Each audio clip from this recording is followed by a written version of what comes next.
particular, but we are going to be getting into yet another matchup for you. It is going to be Rosty taking on Noblord. Rosty, of course, finished second to Cydonia in the prelims last year for the Americas region, and then Noblord did just recently lead his collegiate team Rutgers to a victory at the TESPA Championship Tournament. So both of these guys have a lot of records and are very prestigious players. Right, and they're both like super vocal on Twitter too. Noblord especially, he's always posting all these stats and data analytics on Twitter that are super interesting to look at and check out, and he's really been analyzing the metagame and trying to predict who's going to win, and a lot of his predictions are actually pretty accurate. He's a good guy with numbers. He's very, very intelligent, obviously a college student, and he has had great success not only with competitive Hearthstone in the HCT series before, but through other venues like TESPA. And it's going to be Noblord on his Paladin taking on Rosty with the Mage. And looking at how this series has gone thus far, Rosty took a win in Game 1 in a Warrior Mirror. Then in Game 2, Noblord took a win with his Warrior against this Mage that Rosty is playing currently. Game 3, Noblord also took a win with his Shaman against Rosty's Priest. All right, and now we're caught up all the way here where Rosty is trying to win with the Mage up against Noblord's Paladin. And this is the first time he's queued up the Paladin this series. Control Paladin has been a deck that some players have been struggling with more than other decks. But how do you feel like the matchup really goes against Mage? I think it's all right, especially because this Rallying Blade tech does help you deal against early aggression in the form of Mana Worms, so it's coming in very hot here. Depending on how much health regen Noblord has, he will be able to sustain in the late game against Rosty's Burn. And the late game development from Rosty really sits in the form of Firelands Portal and then the minions that you get off of Atiesh from Medivh. So if Noblord does have equality consecration clears, he has very efficient ways of getting through the late game from Rosty. So for me, it's all about staying out of range of that burn and dealing efficiently with the early game, which it seems as though he's doing well. Well, as efficiently as you can, I guess. He's at 16 life already, so, I mean, Mana Worm will do that to you. It's quite an aggressive card, able to put forth a lot of pressure. So, good luck, though. 16's not a very healthy life total to be at against Mage. Rosty's already has 11 burn in his hand, so he's getting close to the point where he can start threatening Noblord with lethal. And just taking a look at Noblord's deck, he does have 2 copies of Forbidden Healing, as well as 2 copies of Ivory Knight. And Rag Lightlord. So if you're talking about Control Paladins that can heal, this is the one. Right. A lot of the Paladin players that have been playing Control have often run only 1 Forbidden Healing. So that inclusion of the 2nd Forbidden Healing is definitely something that's going to help him out in this matchup in particular. Another interesting note about Noblord's Paladin deck, he only has 1 copy of Consecration, which you would think Consecration's like just a staple 2 of in Paladin, right? That's surprising. It's a really bad card in Control Mirrors. It doesn't get a lot of value in Control Mirrors. It's much better, and it's at its best point against aggro. And with the addition of Primordial Drake, you don't actually need that many equality activators because that can be, your 4th equality activator. So these are tech choices that he's made that can help him out in these Control matchups.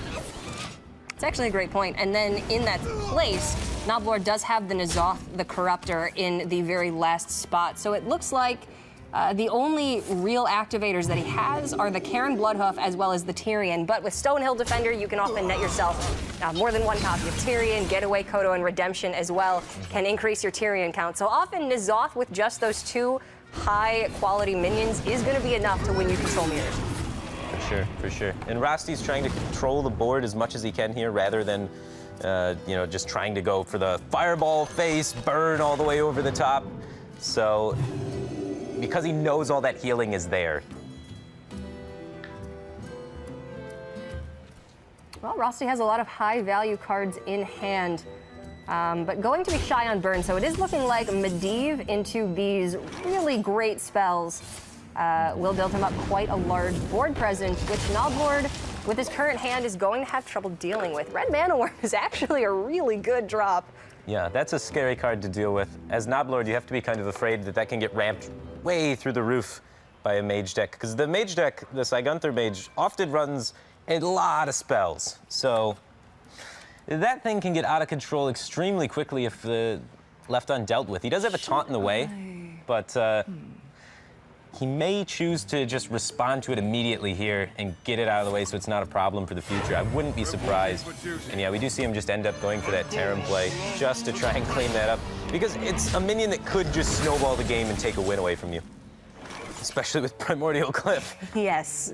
All right, so Medivh coming down on 8, and so much fantastic follow-up that is really going to be the entire crux of Rosty's board presence in the late game, except Harrison Jones will knock it down entirely. So yeah, that just removed most of the value from Rosty's deck, because that's the finisher in the deck. There's Medivh and Alexstrasza, and that's about it for the top end, unless you count Fireland's Portal as a top end card. But that Medivh just got completely destroyed, set down to a 1/7, the Atiesh removed. How is Rosty expected to win a value game when the power of his deck just got completely taken away? Well, it just means that he's not going to be able to play for value. He's going to have to play a burn strategy, but with 2 copies of Forbidden Healing, 2 Ivory Knights, and a Rag Light Lord in Noblord's deck. Yeah, that's going to be tough to do. He's already got half the healing in his hand, too. He's got the Forbidden Healing, and he's got the Ivory Knight. So stringing together this burn plan is going to be extremely difficult, but there's no way Rosty can believe he's going to win on value. So he has to try and find some alternative way to win this game. I believe he's going to try and go for the burn plan, and he is going to be most likely a bit sad. I mean, unless these are the 2 best Firelands portals in history, even if they net 2 copies of Earth Elemental, I don't think that's going to be enough. Yeah, it's going to be tricky. He needs to get him into a life total. That's the second Fireball, so that's nice to have. Now he needs to just like hover him around this 15 where you can be kind of threatening lethal, but you know, wait a little bit, force the Forbidden Healing to come out, then hit them with the Alexstrasza, then apply the burn afterwards. So Rosty needs to really be focusing on how does he bait this healing out. And it's really tricky to do when they can just get little bits of healing with Ivory Knight without having to commit that Forbidden Healing. So noblord, you know, being a good player, doesn't go with the crazy Forbidden Healing here and opening himself up to an Alexstrasza. He just takes the slower route, gets enough healing to make sure he won't die, and be conservative with his Forbidden Healing for later, once more burn is committed. And Wicker Flame's just going to generate even more healing for him. So now he's winning the value game. He has healing on the table that's constant, and he has healing in his hand. And he's starting to get enough pressure to where he can just kill Rosty. And here goes the all-in. I mean, it's what he's got to do, but when noblord can simply kill him, Forbidden Healing for 20 and then kill Rosty. Right, yeah, he just has lethal on the backswing of this. Just plenty of damage on board. Hammer.